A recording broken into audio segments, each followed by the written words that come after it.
갈라디아서 2장 11절입니다. 그런데 게바가 안디옥에 왔을 때 잘못한 일이 있어서 나는 얼굴을 마주보고 그를 나무랐습니다. 그것은 게바가 야고보에게서 몇몇 사람이 오기 전에는 이방 사람들과 함께 음식을 먹다가 그들이 오니 할례받은 사람들을 두려워하여 그 자리를 떠나 물러난 일입니다. 나머지 유대 사람들도 그와 함께 위선을 하였고 마침내는 바나바까지도 그들의 위선에 끌려갔습니다. 나는 그들이 복음의 진리를 따라 똑바로 걷지 않는 것을 보고 모든 사람 앞에서 게바에게 이렇게 말하였습니다. 당신은 유대 사람인데도 유대 사람처럼 살지 않고 이방 사람처럼 살면서 어찌하여 이방 사람들어 유대 사람이 되라고 강요합니까?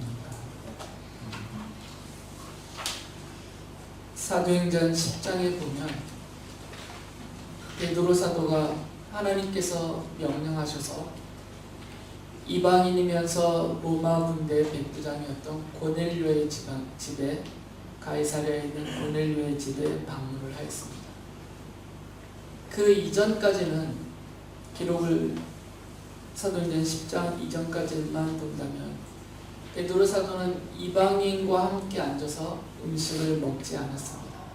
모든 유대인들이 그랬던 것처럼 사도 베드로도 이방인과 함께 음식을 먹는 일이 없었던 것이죠.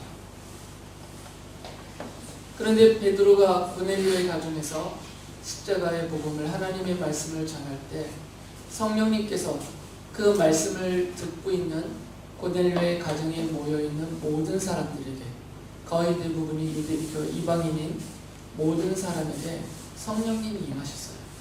그들이 방언을 말하고 놀라운 기적들이 그들 가운데서 일어났습니다.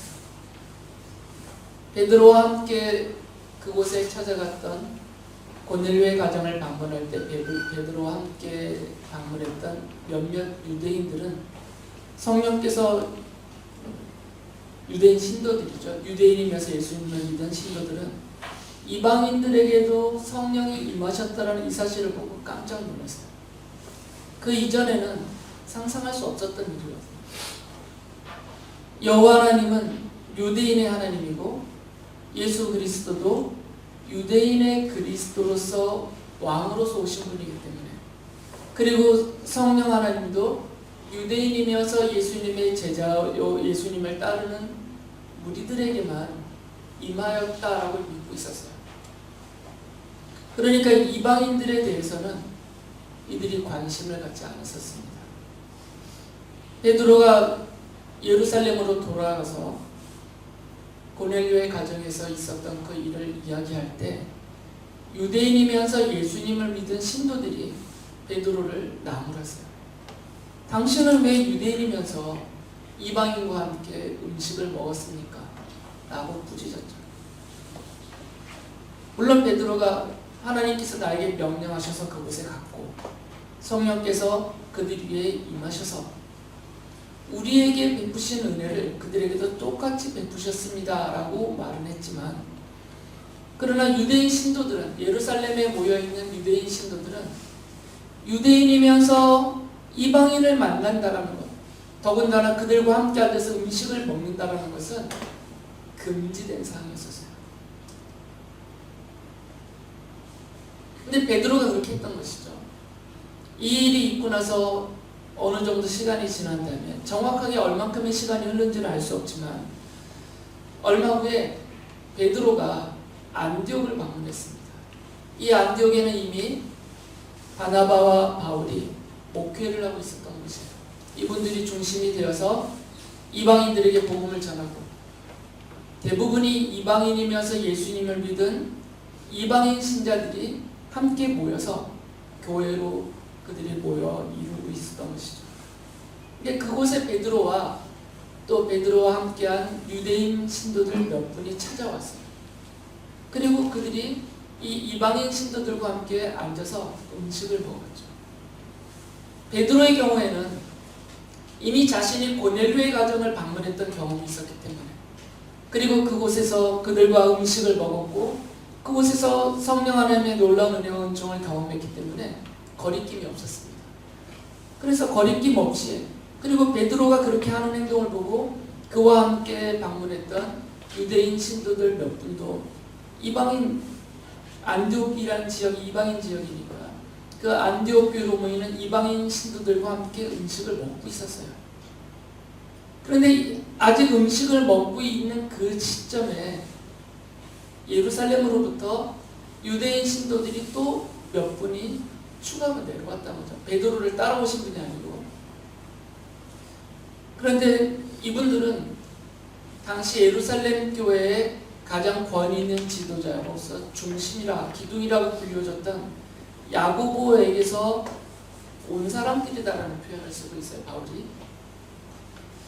아마도 이분들은 야고보 장로가 어떤 임무를 맡겼든지 아니면 어떤 메시지를 전달하라고 부탁을 했든지 해서 그 뜻을 따라서 안디옥 교회를 찾아왔던 것이죠. 야고보로부터 유대인 신도들이 오고 있다라는, 자신들이 음식을 이방인 신도들과 함께 먹고 있는 그 자리에 이들이 오고 있다라는 소식을 베드로가 들었어요. 그 소리를 듣고 베드로가 그 자리를 떠나서 물러나가 버렸습니다. 그러니까 베드로와 함께 왔던 유대인 신도들도 베드로를 따라서 이방인 신도들과 함께 음식을 먹던 그 자리를 떠나서 물러갔고요. 심지어는 바울과 함께 안디옥에서 이방인들을 대상으로 복음을 전하고 가르치고 목회를 하고 있었던 바나바조차도 베드로를 따라서 이방인들과 함께 음식을 먹던 그 자리를 떠나서 물러가 버렸던 것이죠. 물론 성경 어디에도 왜 베드로 사도가 이방인들과 함께 음식을 먹던 그 자리를 떠나서 물러갔는지에 대해서는 설명은 없어요. 베드로 사도를 옹호하는 입장에 있는 학자들은 그 베드로의 동기 이유에 대해서 베드로가 복음을 몰라서가 아니고 이 예루살렘에서 내려온 이 사람들에게 자신이 이방인 신도들과 함께 음식을 먹고 있는 이 모습이 보여지면 괜한 시비거리에 말려들어서, 자신은 주로 유대인들에게 복음을 전하는 사람인데 베드로가 유대인이면서 이방인과 함께 음식을 먹는 부정을 저질렀다, 이렇게 소문이 나버리면 자신이 복음을 전해야 되는 유대인들이 자신을 꺼려하고 상종하지 않으려 할 것이다, 그것에 대한 걱정을 했다는 것이죠.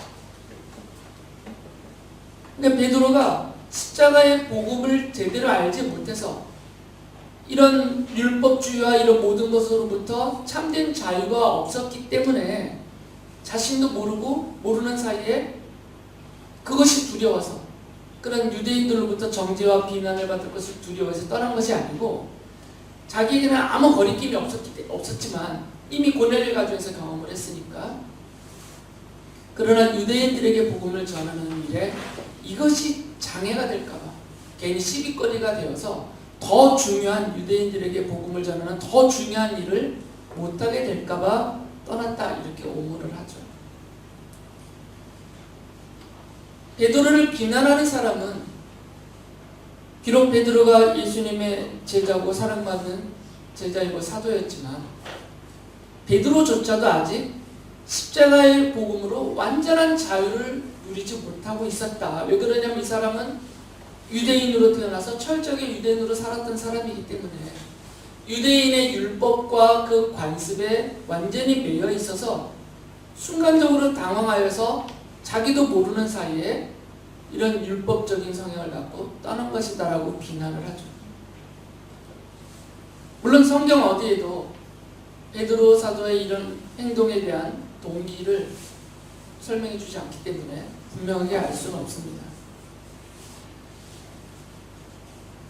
바울은 갈라디아 교회 교인들에게 편지를 써보내면서 이 일을 지금 언급하고 있는 거죠. 안디옥에 있을 때 베드로가 한 그 일을 갈라디아 교회 교인들에게 편지를 쓸 때 이 사실을 언급하여서 써서 보내고 있는 것이죠. 그래서 바울은 베드로의 동기에 대해서는 판단하지 않습니다. 베드로가 어떤 동기로 이런 일을 했는지, 그가 정말 순전하게 복음을 전하려는 열성 때문에 이렇게 했는지, 아니면 이 복음으로부터 얻는 자유를 제대로 누리지 못하고 있어서 이렇게 했는지, 베드로의 동기에 대해서는 언급하지 않아요. 그것은 바울이 따질 일이 아니거든요. 그것은 주님이 아시는 일이니까 주님께서 판단하시면 되죠.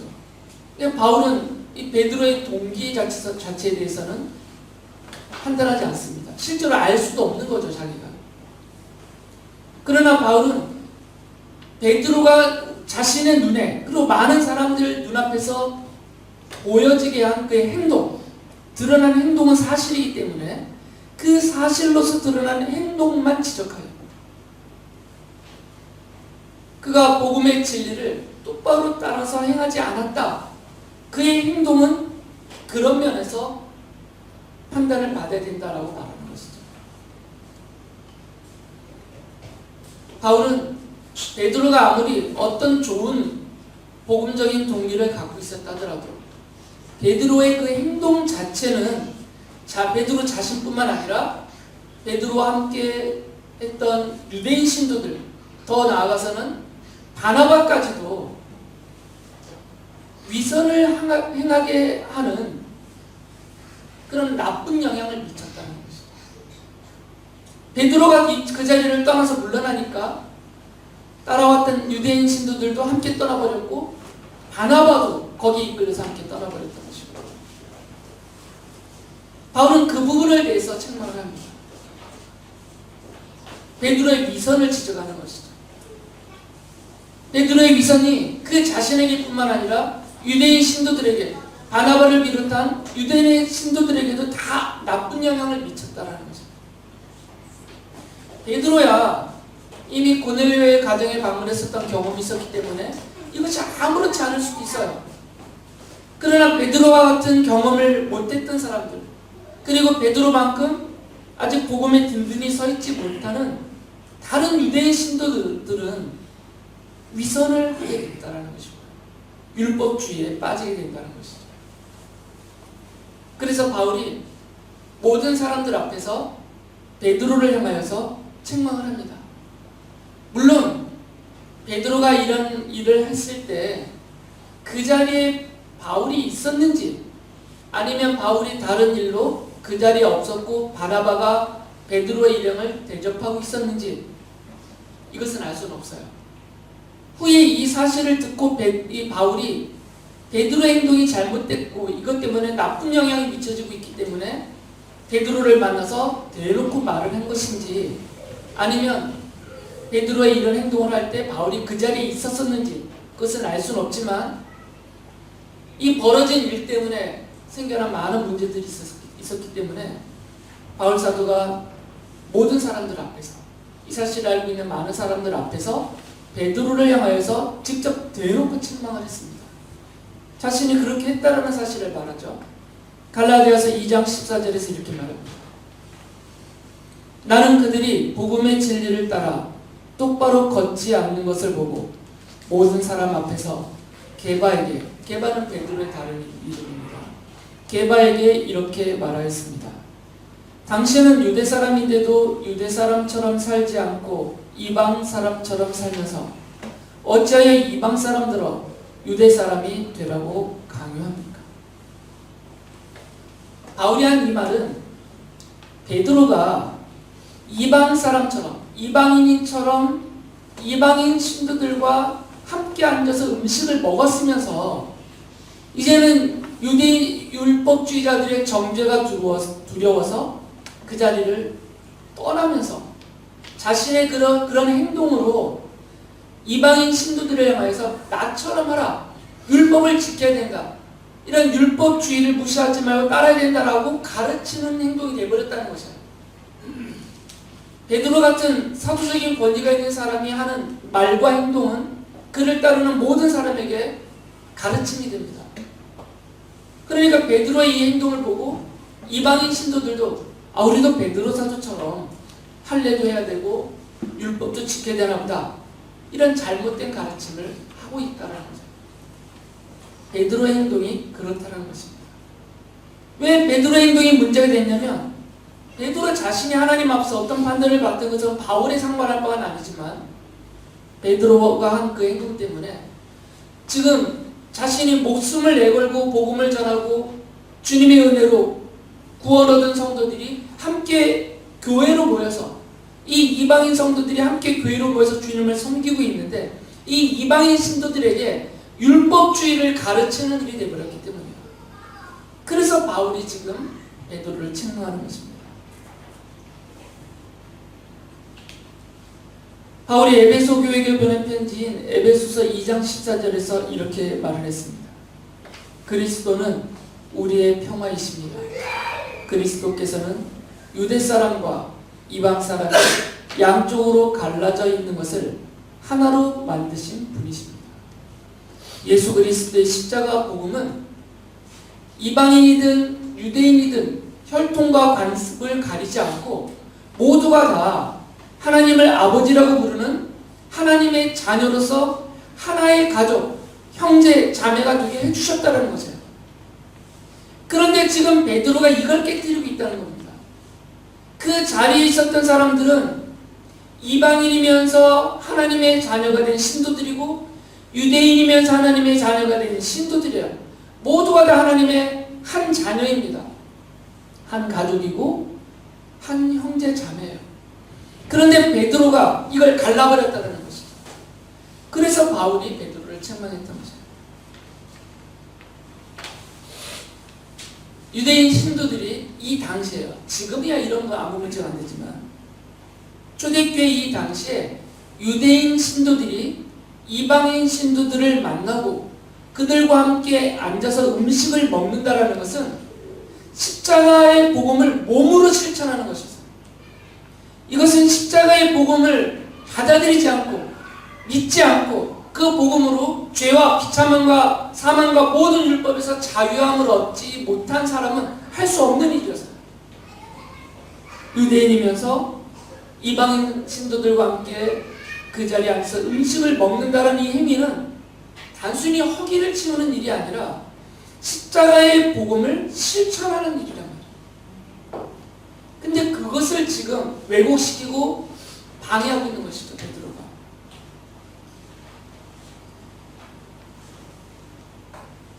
예수께서는 제자들을 향해서 위선을 하지 말아라고 말씀하셨었거든요. 그런데 베드로가 지금 그 위선을 하고 있다라는 것입니다. 유대인들은 이방인들과 잘 만나지를 않습니다.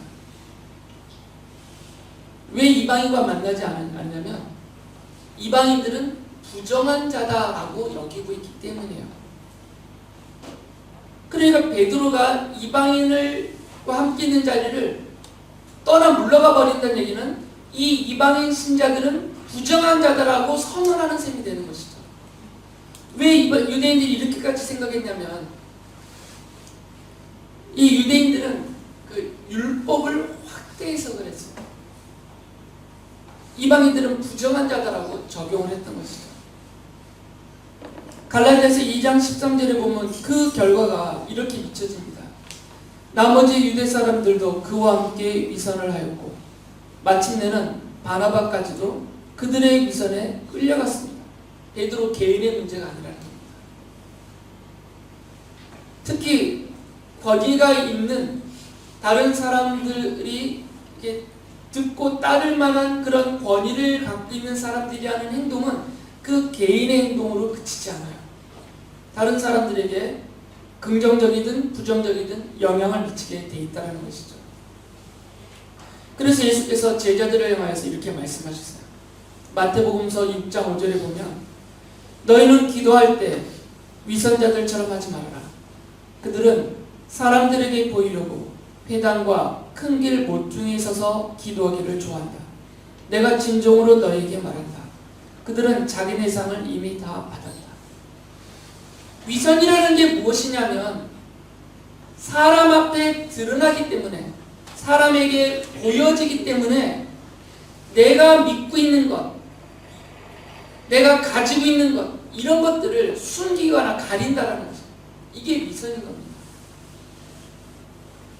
베드로든 바울이든 바나바든 십자가의 복음을 알고 그 복음을 확고하게 믿고 그 복음으로 참된 자유를 얻고 있는 사람들이라면, 아무리 야고보가 보낸 유대인들이 온다 하더라도, 아니면 랍비들이 그 자리를 온다 하더라도, 바울이 자신의 스승인 가말리엘이 그 자리를 찾아오는 한이 있다 하더라도 유대인과 함께 먹던 음식을 함께 먹던 자리를 일어나서 떠나면 안 되는 것이에요. 이런 행동이 위선이라는 겁니다. 마음으로는 복음을 믿고 마음으로는 자유를 나는 얻었다고 생각하는데 실제로 사람들 앞에 보여지는 행동이 두려워서 이대로 살지 못하는 것이 위선이라는 말이죠. 그래서 십자가의 복음을 따라서 똑바로 살아가려는 성도들은 위선을 하지 말아야 됩니다. 하나님을 기쁘시게 하지 않고 사람들이 보기에 좋게 보이려는 이런 위선을 하지 말아야 합니다. 바울이 왜 이렇게 강하게 베드로의 일을 책망하면서 갈라디아 교인들에게 이 편지를 써보낼 때 이 내용을 언급했냐면, 지금 갈라디아 교회가 위험한 처지에 있어요. 바울이 떠난 사이에 거짓 신도들, 거짓 교사들이, 거짓 사도들이 찾아와서 바울이 전하지 않은 다른 복음을 전하고 있는 것이죠. 이 거짓 교사들은 믿음으로만은 구원받지 못합니다. 믿음도 있어야 되지만 아브라함처럼, 다윗처럼, 예수님처럼, 그리고 베드로처럼, 심지어 바울처럼 몸에 할례도 해야 되고 율법도 지켜야 됩니다. 이렇게 전하고 있었기 때문이에요. 이런 위험이 지금 데살로니가 교회 성도들을 휩쓸고 있었기 때문에 이 부분을 바로잡기 위해서 당시에 가장 초대교회 사회에서 권위 있는 사람인 베드로의 경우를 예를 들었던 거죠. 베드로조차도 자신이 전한 십자가의 복음이 아닌 다른 복음을 따라 행하는 것 같은 이런 위선을 저지르면 책망을 받을 수밖에 없다는 것이죠. 그래서 일부러 이것을 강조했던 거죠. 갈라디아서 5장 7절에 그 안타까운 마음으로 바울이 이렇게 말을 했습니다. 여러분은 지금까지 잘 달려왔습니다. 그런데 누가 여러분을 가로막아서 진리를 따르지 못하게 하였습니까? 지금 가로막아서 십자가 복음의 진리를 따라가지 못하게 하고 있다는 거죠. 행위를 강조하면서, 율법을 강조하면서. 그래서 바울이 의도적으로 베드로의 경우를 예를 들면서 베드로조차도 복음을 따라 똑바로 걷지 못하면 책망을 받는다. 그것은 위선이다 라고 강하게 예를 들어서 말하는 거죠. 바울은 왜 성도들이 십자가의 복음을 따라서, 복음의 진리를 따라서 똑바로 살지 못하고 사람들이 보기에 어떨까를 생각하면서 위선을 하게 되는지 그 가장 중요한 원인 하나를 알려줍니다. 로마서 2장 8절에서 이렇게 말해요. 이기심에 사로잡혀서 진리를 거스르고 불의를 따르는 사람에게는 진노와 분노를 쏟으실 것입니다. 어떤 동기로 포장해도 위선을 한다는 것은 이기심 때문이라는 거죠. 자기를 지키려는, 나를 지키고 나의 이익을 지키려고 오직 나를 위하는 마음, 이것이 이기심이잖아요. 이 이기심이 위선을 하게 만든다는 것이죠. 왜 그러냐면 사람들 앞에 나의 믿음을 있는 그대로 드러내면, 사람들 앞에서 나의 의지를, 나의 생각을, 나의 뜻을 그대로 드러내면 불이익을 당하기 때문에 조롱을 당할 수도 있고 손해를 입을 수도 있고 공격을 당할 수도 있기 때문에 그것을 피하고 나를 지키겠다라는 이 이기심 때문에 복음대로 살지 못한다는 겁니다. 베드로의 경우가 그것이었다는 거죠. 또 한 가지 성도들이 복음을 따라서 올바로 똑바로 살지 못하는 또 한 가지의 이유는 다니엘서에 있어요. 다니엘서 9장 13절에 보면 모세의 율법에 기록한 대로 이 모든 재앙이 우리에게 미쳤습니다. 그런데 아직도 우리는 죄의 길에서 돌아서지 않았습니다. 하나님의 진리를 따라 살지 않았습니다. 이렇게 우리는 주 우리 하나님께 은혜를 구하려 하지 않습니다. 하나님의 은혜를 구하는 삶이 아니면 위선을 하게 된다는 것입니다. 하나님의 은혜를 구하는 삶이라는 것은 내가 어떻게 하면 하나님의 마음에 들고 어떻게 하면 하나님을 기쁘시게 해드리고 나를 기뻐하시고 나를 보기에 좋아하시는 그 하나님께로부터 내 이 인생의 모든 죄와 비참함과 이 사망에서 자유할 수 있는 이 자유를 누릴 수 있는 그 은혜를 내가 얻을 수 있을까? 늘 하나님의 은혜를 사모하며 사는 사람들은 위선을 하지 않는다는 거죠. 그런데 왜 위선을 하게 되냐면 하나님을 의지하지 않고 하나님을 바라보지 않고 하나님의 은혜를 사모하지도 구하지도 않고 사람들에게 구한다는 거죠. 사람들로부터 얻어내려는, 사람들로부터 무엇을 받을까? 그것이 명예이든 물질이든 어떤 힘이든 도움이든 사람들로부터 무엇을 오히려 내가 잃어버리지 않고 더 받아내고 얻어낼까를 생각하는 사람들은 하나님께 은혜를 구하지 않는다고요. 그러면 위선을 하게 된다는 것이죠. 이런 이기심과 하나님의 은혜를 구하지 않고 사람을 찾는 사람들이 위선을 하게 된다는 것입니다. 다윗은 하나님의 한결같은 사랑을 내가 늘 바라보면서 주님의 진리를 따라 살았습니다라고 말해요. 시편에서 그런 고백을 하죠. 우리 믿음의 본보기가 되는, 믿는 사람들의 본보기가 되는 성도들은 늘 하나님의 은혜를 사모하면서, 그렇기 때문에 그 하나님을 기쁘시게 해드리기 위해서라도 복음의 진리를 따라서 똑바로 살려고 애를 썼다는 거죠. 하지만 사람을 기쁘게 하고 그 사람으로부터 무엇을 얻어내려고 하는 사람들은 하나님이 기뻐하시는 뜻을 찾기보다는 사람의 뜻을 더 찾기 때문에, 그 사람에게 맞추려 하기 때문에 자꾸 위선을 하게 된다는 거죠.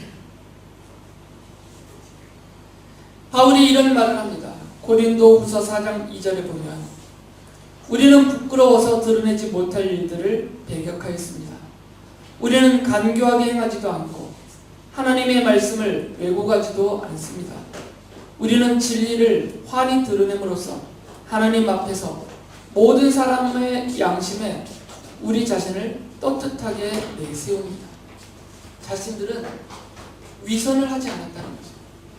하나님 앞에서도 부끄럽지 않게 살려고 애를 썼을 뿐만 아니라 사람들 앞에서도 떳떳하게 당당하게 내가 믿는 믿음을 드러내고 내가 섬기는 하나님의 뜻을 지키겠다고 선언을 하고 자신의 믿음과 자신의 선포에 맞게 진리를 따라 십자가 복음의 진리를 따라서 똑바로 걸었다라고 말을 하고 있습니다. 성도들은 사람에게 좋게 보이려는 위선을 하지 말아야 합니다. 그리고 하나님의 사랑과 은혜의 진리인 십자가의 복음을 따라서 똑바로 걸어야 합니다. 우리가 성도다울 때 우리를 통해서 하나님의 영광이 드러날 것이고 하나님이 우리를 기뻐하심 속에서 하나님의 은혜가 우리와 우리에게 넘치도록 임하게 될 것입니다. 나 하나의 문제가 아니라는 것을 생각하시고 나 때문에 내 사랑하는 자녀들이, 내 사랑하는 형제들이, 내 친구들이, 나를 바라보고 있는 나와 가까이 있는 사람들이 위선을 하여서 멸망의 길을 가게 하는지, 아니면 나를 보러 바라보는 그들이 나를 따라서 십자가 복음의 진리를 따라 똑바로 살면서 하나님의 은혜를 누리고 사는 복된 하늘의 자녀가 되게 할 것인지, 그 책임이 우리에게 있다는 것을 꼭 명심하실 수 있기 바랍니다.